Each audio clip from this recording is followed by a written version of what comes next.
Ladies and gentlemen, thank you very much for joining us on a very important subject that we are going to look at over the next 20 minutes. For decades, Dharavi has been associated with being Asia's largest slum. Movies have been made, Slumdog Millionaire, and movies that depicted Dharavi in various different dimensions. Today, Dharavi is at the heart of possibly the biggest controversy in this city and in the state, and in some ways in the country when it comes to real estate and the politics around it.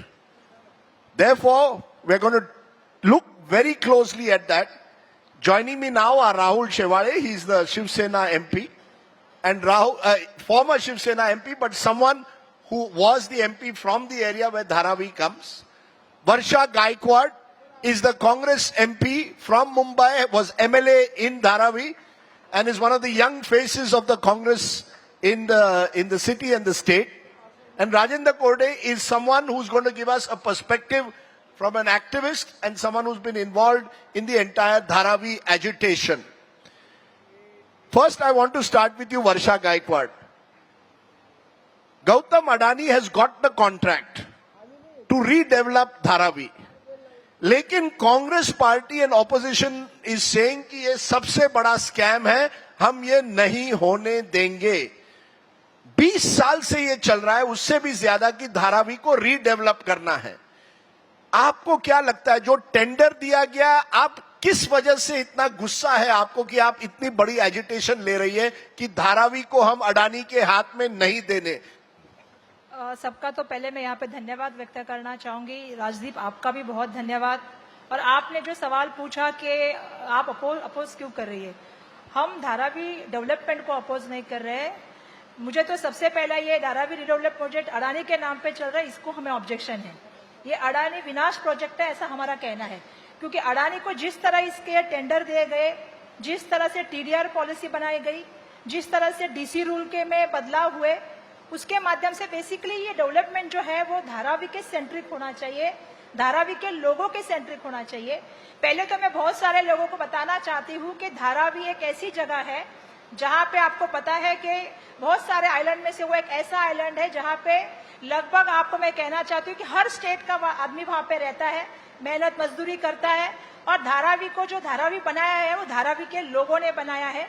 Biggest micro finance industry, आपको पता है कि multicultural अगर आपको देखना है तो आपको धारावी में आना पड़ेगा. आप जितने भी बड़ी बड़ी ब्रांड्स देखते हैं, जितना भी आप देखते हैं, सबका मैन्युफैक्चरिंग यूनिट जो है वो धारावी है. तो जब भी कोई विकास होता है तो वो उस वहां के लोगों को सेंट्रिक लेके करना चाहिए. वहां के लोगों को बाहर भेज के विकास कौन सी बात चल रही है.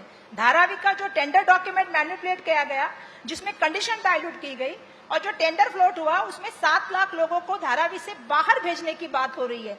और मैं इसको हम कहना चाहते हैं कि जिस तरह से ये चल रहा है, ये धारावी करके हित में नहीं है. जो भी बदलाव हुआ है सिर्फ अडानी के लिए हुआ है.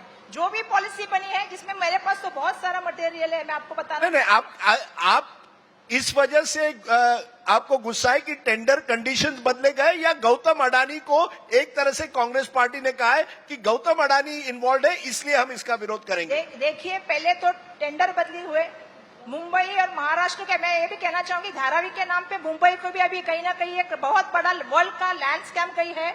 तो ये अभी जो है, जो स्कैम है वो ये स्कैम है, जिसमें जैसा मैंने कहा कि टेंडर के साथ साथ पूरे रूल बदले गए, सब कुछ किया गया, लेकिन वो अडानी के लिए किया गया, जिसमें मुंबई शहर अभी आने वाले दिनों में बहुत बड़े पैमाने पे उसके ऊपर लोड होने वाला है. सबसे बड़ी रियल एस्टेट का मोनोपोली तैयार की गई.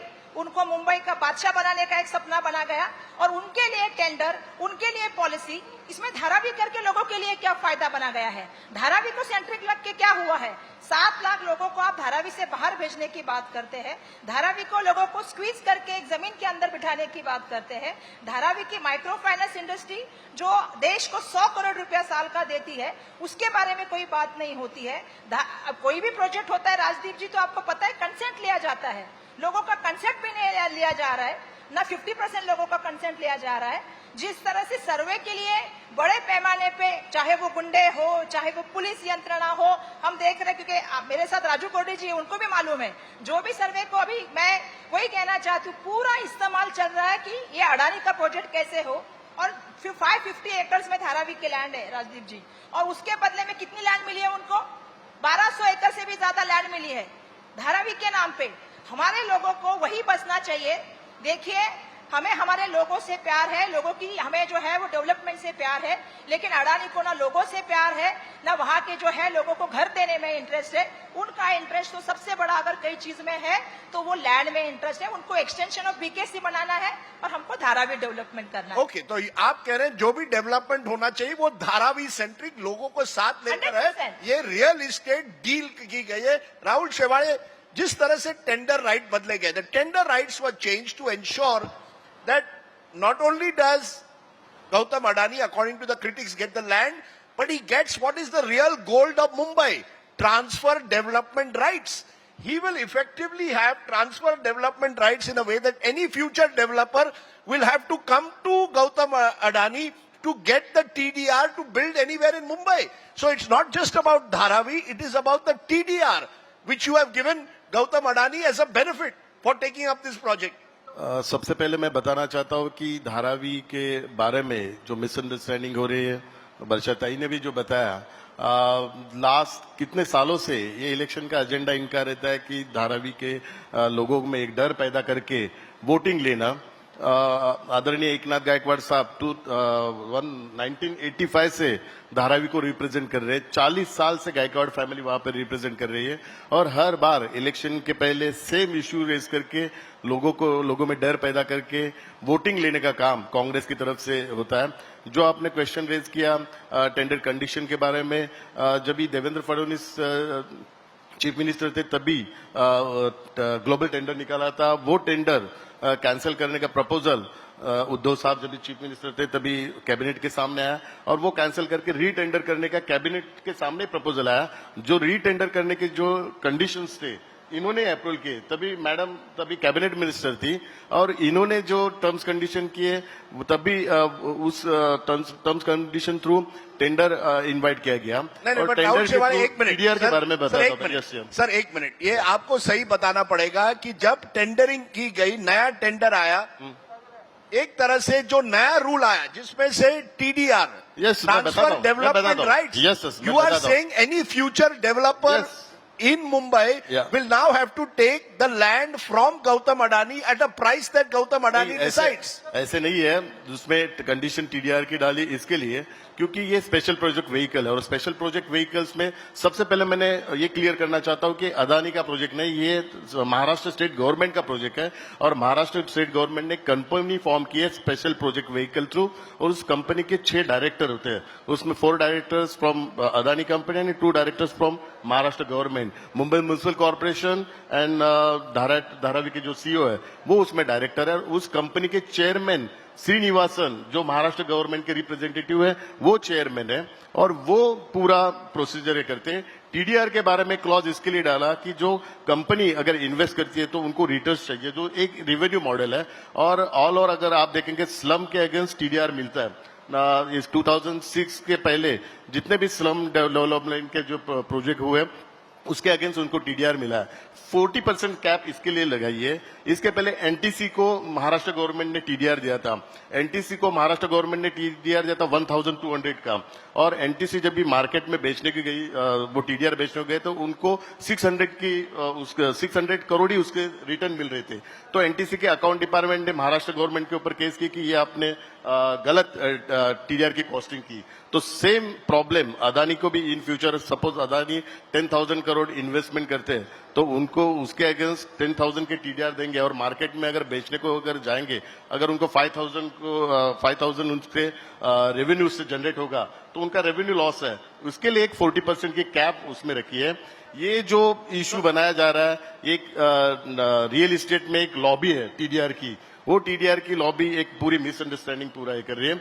ये जो कोई भी इन्वेस्टर है वो इन्वेस्टर अपने रिटर्न्स के लिए एक रेवेन्यू मॉडल वो फ्रेम करेगा। ये तो आप एक तरह से कह रहे हैं ये एक इंसेंटिव था अगर कोई इस प्रोजेक्ट में आया। राजेंद्र कोरडे, सच्चाई क्या है? इन दोनों के बीच कोई एक मिडिल ग्राउंड है या नहीं? एक कह रहा है we don't want this project, we will cancel the tender. दूसरे कह रहे हैं this project will change the skyline of Mumbai, जरूरत है इस तरह की प्रोजेक्ट की। कोई बीच का रास्ता है या नहीं? देखो, सवाल यह है कि ये जो प्रोजेक्ट है, ये प्रोजेक्ट एक मैच फिक्सिंग के तहत जो है वो अडानी को दिया गया है। अगर आप देखेंगे कि 2018 में टेंडर का जो बेस प्राइस था, उससे बेस प्राइस कभी कम हो सकता है 5 साल के बाद। तो जो टेंडर की शर्तें थी, कितना कंस्ट्रक्शन होना चाहिए, कंसोर्टियम क्या होना चाहिए, वो इस तरीके से बनाई गई थी कि पिछले बार का जो सेटलिंग था या उनके जो कॉम्पिटिटर हो सकते हैं वो उसके अंदर हिस्सा ही नहीं ले सके। इस तरीके का एक मैच फिक्सिंग था, जिसमें आपने देखा कि 3 लोग बिडर थे। 3 में से एक बिडर तो टेक्निकली क्वालिफाई नहीं हो सका, और जो दूसरा बिडर था वो लास्ट टाइम के बेसलाइन प्राइस से भी कम कोट करता है। तो ये एक तरीके से एक फ्रॉडुलेंट तरीके से ये बिड प्रोसेस चलाया गया, अडानी के लिए चलाया गया। और इसलिए जैसे वर्षा ने बताया कि ये जिस तरीके से फ्रॉडुलेंट तरीके से किया गया, तो उसको स्क्रैप करना वो जो है जनता के हित में होगा। नो, सो आप you want project scrap, Varsha Gaikwad Enron की तरह की प्रोजेक्ट स्क्रैप करो, नया प्रोजेक्ट करो, या टेंडर स्क्रैप करो? Are you saying renegotiate the project और स्क्रैप द प्रोजेक्ट? सर, ये प्रोजेक्ट जो है वो ग्लोबल टेंडर लाना चाहिए। धारावी डेंस पॉपुलेटेड है, इसीलिए उसको अलग से डेवलप करना चाहिए, स्पेशल इंसेंटिव देना चाहिए। ये प्रोजेक्ट की शुरुआत हमने की थी। 2 बार ग्लोबल टेंडर निकाला हुआ है। सुनिए सर, अभी मुझे बोलने दीजिए सर। वो जब बोल रहे तो मैंने इंटरव्यू नहीं किया। देखिए सर, 2014 में निर्णय लिया कि एक सेक्टर भाड़ा करेगी। फिर 2018 में देवेंद्र फडणवीस जी आए, जिसका जिक्र इन्होंने किया। जब टेंडर हुआ, जो ग्लोबल लेवल का टेंडर हुआ, 19 लोग बिडर करके उसमें आए, टेंडर पास हुआ। फिर एक रेलवे लैंड नहीं थी तो टेंडर वापस किया गया। हमारा कहना यह था कि जब वो टेंडर फ्लोट हुआ था तो इतने सारे बिडर आए थे, टेंडर हुआ था। आपने टेंडर की कंडीशन चेंज क्यों की? उसने एक्सपीरियंस चेंज कर दिया। आपने उसमें जो क्राइटेरिया था डेवलपमेंट का वो कम कर दिया, आपने समूह कम कर दिए। और बिल्कुल इन्होंने सही कहा, सेकंड लेवल का tender half of the price, मतलब 5000 का half of the price. Third tender में तो आया ही नहीं, टेक्निकली फॉल्ट हो गया। अब उन्होंने जो टीडीआर की बात कही है सर, मैंने उस भाषण में सीएम और डीसीएम के सामने कहा था, क्योंकि विधानसभा में जब भी आप भाषण करते हो, हर भाषण की नोट होती है, हर शब्द लिखा जाता है। मैंने सीएम डीसीएम को पूछा, यूडी डिपार्टमेंट किसके साथ है? ऑनरेबल सीएम के साथ है। यूडी डिपार्टमेंट का ओपिनियन क्या है उस फाइल में? सर, जब भी स्पेशल प्रोजेक्ट होता है उसमें टीडीआर जनरेट नहीं होता, लोड नहीं होता, उसमें डीसी रूल चेंज किए गए। इनके लिए टीडीआर पॉलिसी लाई, 6% ऑफ टीडीआर मिल रहा है सर इनको नॉन इंडेक्सेशन लाया, इनको रेडिएटर का 90% लाया। और सबसे बड़ी बात इनके लिए ये कही गई कि यूडी ने 2 बार फाइल भेजी। मैं जिम्मेदारी से बोल रही हूँ सर, यूडी के अधिकारी ने 2 बार फाइल भेजी और उन्होंने कहा कि आप ये मत कीजिए, इसका जो इम्पैक्ट मुंबई पे होगा वो अलग होगा। और ये विसंगति आप कैसे कर सकते हैं? किसी एक आदमी को फेवर करने के लिए आप पूरी मुंबई दांव पे लगा रहे। तो ये एक सबसे बड़ा मुद्दा है सर। उनको कितनी लैंड मिली है? उनको सॉल्ट प्लांट लैंड मिली है, मदर डेयरी मिली है, उनको डंपिंग ग्राउंड मिले हैं, उनको ऑक्ट्राई नाका मिले हैं। और सबसे बड़ी बात, ये सब किसके नाम पे मिल रहा है सर? धारावी के नाम पे मिल रहा है। हमारे भाई अभी कह रहे थे कि धारावी का डेवलपमेंट को ये फैमिली, अरे हम धारावी के डेवलपमेंट की बात कर रहे हैं, तो धारावी के नाम पे इतनी जमीन ली जा रही है। You are for the slum redevelopment project? Yes, 100% sir. You want a slum redevelopment 100% sir, project? Gorde ji, you want a slum redevelopment project, right? आप तो धारावी रिहेबिलिटेशन प्रोजेक्ट जो है वो इन सीटू प्रोजेक्ट है। इन सीटू का मतलब ये है कि धारावी के स्लम डीलर को धारावी के अंदर रिहेबिलिटेट करना चाहिए। It should be done in Dharavi. आप कह रहे हैं किसी को बाहर मत भेजिए, वहीं डेवलपमेंट करना पड़ेगा। पर क्योंकि वो इन सीटू डेवलपमेंट प्रोजेक्ट है और इन सीटू डेवलपमेंट प्रोजेक्ट में एवरीवन जो है वो रिहेबिलिटेटेड इन धारावी इटसेल्फ। ऐसा होते हुए entire rehabilitation should be done in Dharavi itself. इसी राहुल शेवाड़े, प्रॉब्लम यह है 2018 में टेंडर होता है, a Saudi led consortium gets it. On what basis did you change it? You see, the question is कि दाल में कुछ काला लगता है। नहीं सर।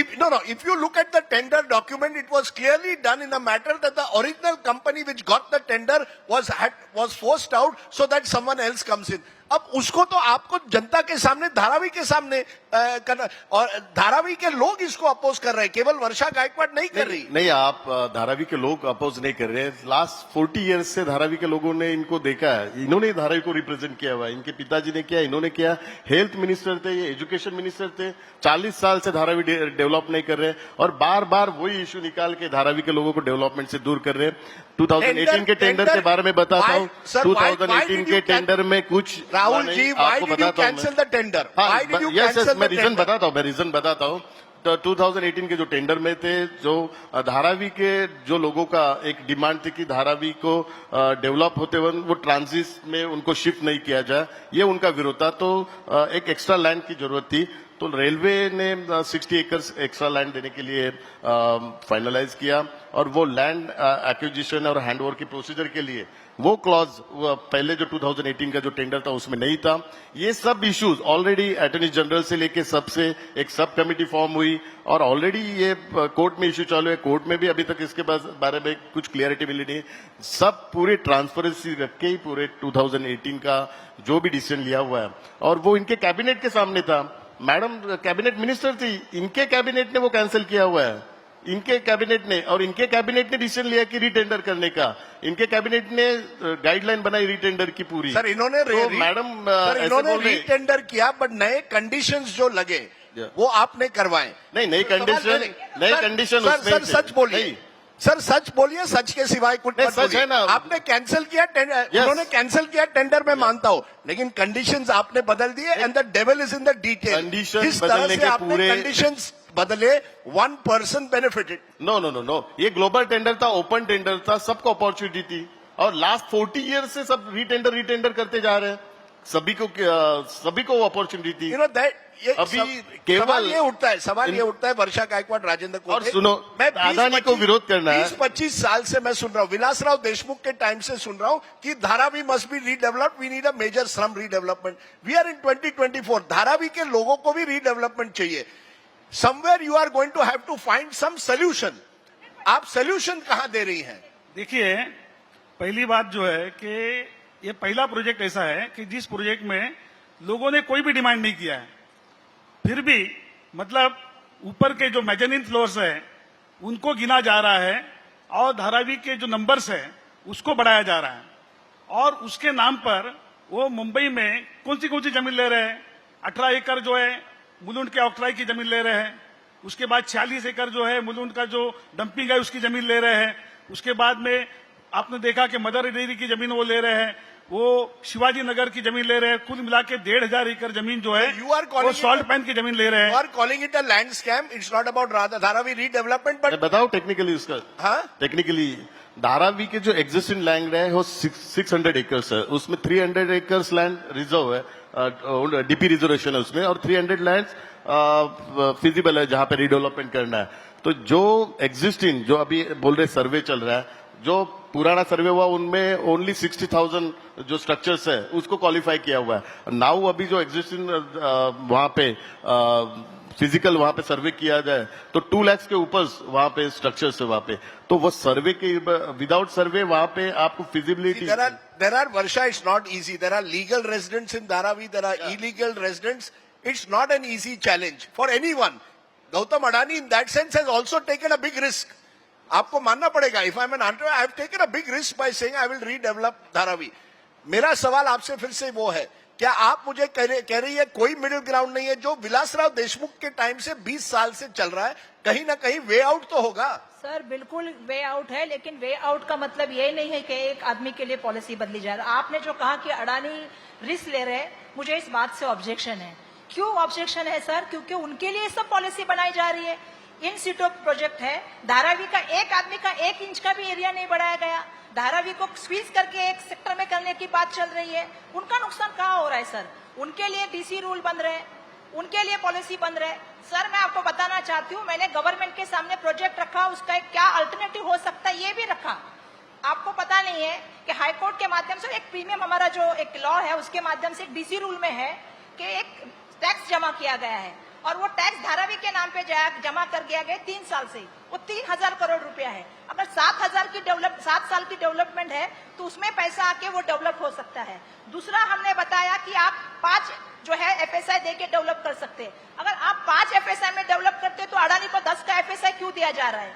आपका 6% टीडीआर क्यों बनाया जा रहा है? जबकि टीडीआर की पॉलिसी नहीं है, उसको यूडी डिपार्टमेंट का अपोजिशन है। और ये जो लैंड लिया जा रहा है सब सर, वो 25% रेडिडेटनल रेट से दिया जा रहा है। उसमें मदर डेयरी के आयुक्त का कहना था कि लैंड देनी नहीं चाहिए, इसकी मार्केट वैल्यू इतनी है, और आप इसको मुफ्त में दे रहे हैं। सर देवेंद्र फडणवीस जी जब वहां पे कारशेड का चल रहा था तो कहते वहां मैंग्रोव्स है, वहां फॉरेस्ट है, तो क्या सर हमारे लोग सर डंपिंग में रहेंगे? हमारे लोग जो है वो इसमें रहेंगे सर, दलदल में रहेंगे? आप समझ लीजिए सर, हमारे लोगों का डेवलपमेंट होना चाहिए, ये हमारी मांग है। हमारे लोगों को घर वहां मिलना चाहिए, ये हमारी मांग है। जिस तरह से हम इस पूरे प्रोसेस को देखते हैं सर, इसका पूरा इम्पैक्ट जो है वो मुंबई पे हो रहा है। ये सिर्फ धारावी का स्कैम नहीं है sir.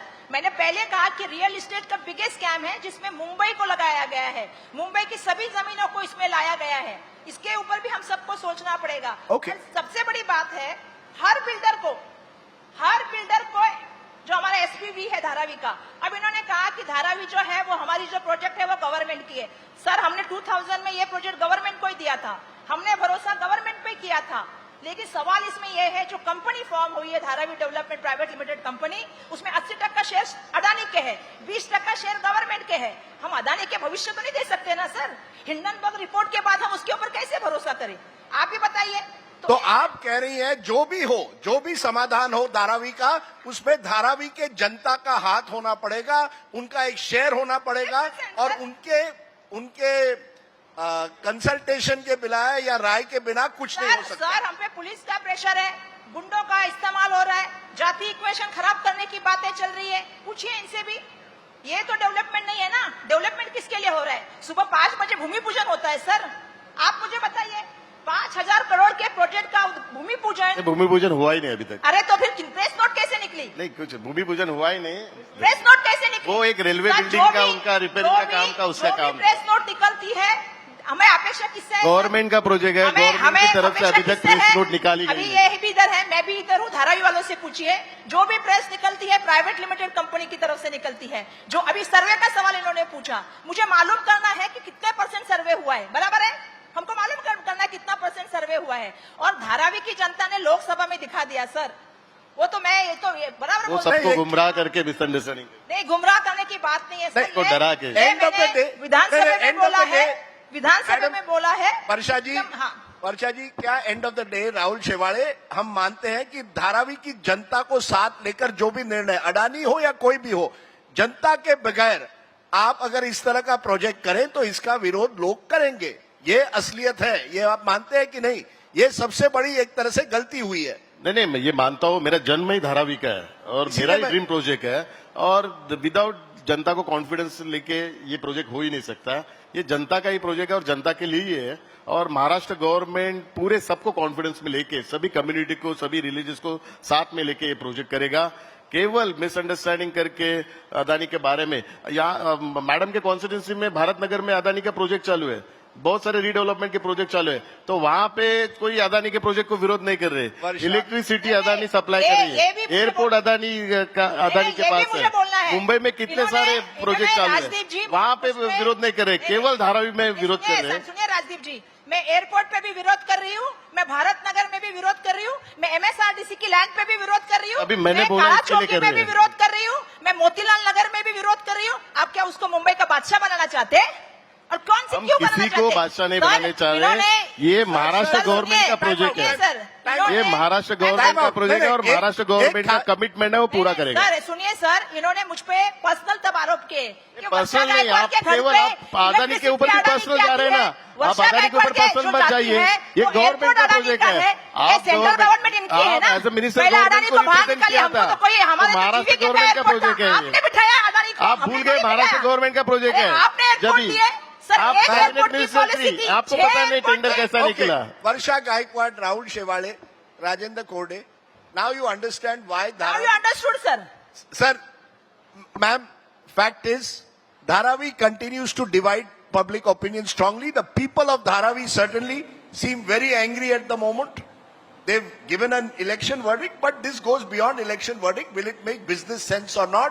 Will it involve the people? Unless you make it an inclusive project, it may not quite work. That's the real challenge that is being faced in Dharavi. I appreciate Rahul Shewale, Rajendra Korde and Varsha Gaikwad for shedding light as to why is the Dharavi project so contentious. Ladies and gentlemen, please give them a very big hand. It is a project which will determine the future in many ways of a large number of residents of this city. Thank you very much. Okay, we're going to take the debate off stage right No, now. I said only not Mitra centric. मित्र किसका है? मित्र देश के prime minister के people centric होना चाहिए। Thank you.